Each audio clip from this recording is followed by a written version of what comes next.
नटखट नंदलाल। श्री कृष्ण के बाल लीलाओं का रहस्य। श्री कृष्ण बाल रूप में ईश्वर का अद्भुत स्वरूप। श्री कृष्ण का नाम सुनते ही मन में एक बालक की छवि उभरती है। गोल मुख, घुंघराले बाल, सिर पर मोरपंख और होठों पर मुरली। परंतु ये केवल एक मनमोहक छवि नहीं, बल्कि उनकी बाल लीलाओं में गहरे आध्यात्मिक रहस्य छुपे हैं। उनका बचपन केवल शरारतों से भरा नहीं था, बल्कि हर लीला एक गूढ़ संदेश लिए हुए थी। कन्हैया की बाल लीलाएं, एक झलक उनके अद्भुत व्यक्तित्व की। एक, माखन चोर की अनोखी शरारतें। श्री कृष्ण को माखन चोर क्यों कहा जाता है? गोकुल में उनका मक्खन चुराने का खेल प्रसिद्ध था। वे अपनी टोली के साथ घर घर जाकर मटकी तोड़ते और माखन खाते। ये केवल बाल लीला नहीं थी, बल्कि इसके पीछे एक गहरी आध्यात्मिक शिक्षा छुपी थी। माखन सिंबलाइज, प्रतीक है भक्तों के प्रेम और स्नेह का, जिसे श्री कृष्ण सहजता से स्वीकार करते हैं। यशोदा मां को विराट रूप का दर्शन। एक दिन जब कृष्ण मिट्टी खाकर आए, तो माता यशोदा ने उन्हें डांटा और मुंह खोलने को कहा। जैसे ही कृष्ण ने अपना मुख खोला, यशोदा मां को उसमें समस्त ब्रह्मांड के दर्शन हुए।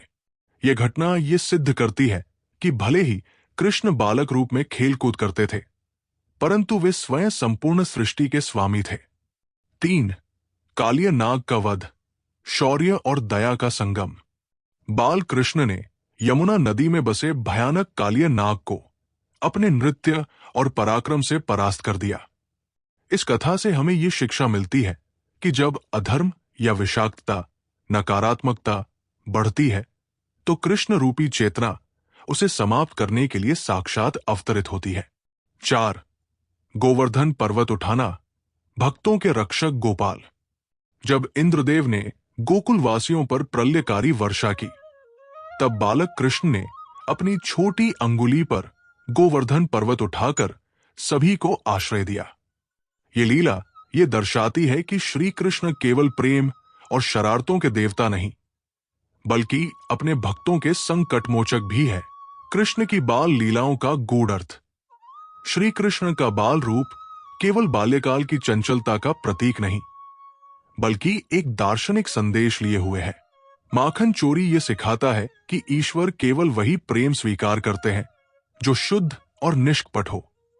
यशोदा को विराट रूप दिखाना ये बताता है कि ईश्वर सर्वव्यापी है, किंतु केवल प्रेम और भक्ति से ही उन्हें पहचाना जा सकता है। कालिया नाग का नाश अधर्म पर धर्म की विजय का संदेश देता है। गोवर्धन पूजा ये दर्शाता है कि जब भक्त पूरी श्रद्धा से भगवान को पुकारते हैं, तो वे स्वयं उनकी रक्षा के लिए आते हैं। बाल कृष्ण से परम योगेश्वर बनने की यात्रा। कन्हैया की इन शरारतों में ही उनके विराट व्यक्तित्व की झलक मिलती है। जो बालक मक्खन चुराने में आनंद लेते थे, वही आगे चलकर गीता का उपदेश देने वाले योगेश्वर कृष्ण बने। उनका हर कृत्य भक्तों के लिए एक प्रेरणा बन जाता है। निष्कर्ष, श्री कृष्ण का जीवन प्रेम, शरारत, शक्ति और करुणा का अद्भुत संगम है। उनके बचपन की कहानियां केवल मनोरंजन के लिए नहीं, बल्कि हमें जीवन की गहरी सच्चाइयां सिखाने के लिए भी है। उनकी हर लीला एक संदेश देती है, प्रेम, भक्ति और धर्म की राह पर चलने का। जय श्री कृष्ण।